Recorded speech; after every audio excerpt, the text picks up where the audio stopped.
राज्यातील 10वीच्या विद्यार्थ्यांसाठी महत्त्वाची बातमी. महाराष्ट्र राज्य माध्यमिक व उच्च माध्यमिक शिक्षण मंडळ आयोजित बोर्ड परीक्षा उद्यापासून म्हणजे 20 फेब्रुवारी रोजी सुरू होत आहे. 18 मार्च पर्यंत चालणाऱ्या या परीक्षेला सुमारे 16 लाख विद्यार्थी बसणार आहेत. परीक्षा 2 सत्रात होणार आहेत. वेळेपूर्वी केंद्रावर उपस्थित राहण्याचे आवाहन केले गेले आहे.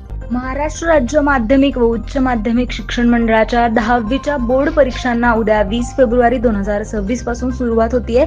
या परीक्षा 18 मार्च पर्यंत चालणार आहेत. लेखी परीक्षा दररोज 2 सत्रात घेतली जाणार आहे. सकाळचे सत्र सकाळी 11 ते दुपारी 2 वाजेपर्यंत, तर दुपारचे सत्र दुपारी 3 ते संध्याकाळी 6 वाजेपर्यंत असेल. विद्यार्थ्यांनी त्यांच्या पेपरच्या वेळेपूर्वी किमान 30 मिनिटे आधी परीक्षा केंद्रावर पोहोचणे बंधनकारक ठरण्यात येईल.